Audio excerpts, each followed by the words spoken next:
ایک دفعہ کا ذکر ہے کہ کسی گاؤں میں ایک اونٹ اور ایک گیدڑ کے درمیان گہری دوستی ہو گئی۔ دونوں ہر وقت ساتھ ساتھ گھومتے اور اکٹھے کھاتے پیتے تھے۔ ایک دن گیدڑ کا خربوزے کھانے کا دل چاہا، لیکن خربوزوں کا کھیت دریا کے دوسری طرف تھا۔ گیدڑ نے اونٹ سے کہا کہ دوست، تم تو دریا کے دوسرے کنارے پر پہنچ جاؤ گے، مگر میں کیسے جاؤں گا؟ مجھے تو تیرنا بھی نہیں آتا اور دریا بہت گہرا ہے۔ اونٹ نے جواب دیا کہ تم فکر مت کرو، میں تمہیں اپنی پیٹھ پر بٹھا کر دریا کے دوسرے کنارے لے جاؤں گا۔ دونوں دوست دریا کے دوسری طرف پہنچ گئے اور خربوزے کھانے لگے۔ گیدڑ کا پیٹ چونکہ چھوٹا تھا، وہ جلدی بھر گیا اور اس نے کھیت کے کنارے پر بیٹھ کر چیخنا شروع کر دیا اور زور زور سے آوازیں نکالنا شروع کر دی۔ اونٹ نے گیدڑ کو منع کیا کہ ایسا مت کرو، لیکن گیدڑ باز نہ آیا۔ اس نے دوبارہ سے چیخنا شروع کر دیا۔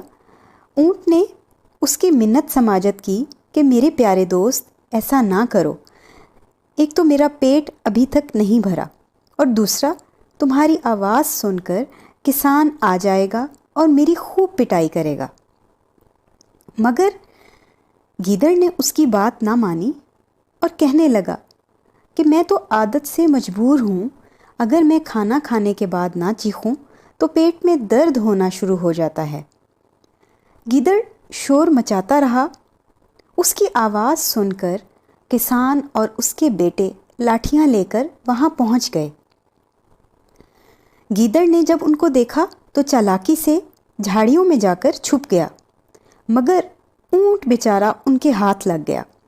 انہوں نے اونٹ کی خوب پٹائی کی۔ مار کھانے کے بعد جب اونٹ دریا کے کنارے پر پہنچا تو گیدڑ اس کا انتظار کر رہا تھا۔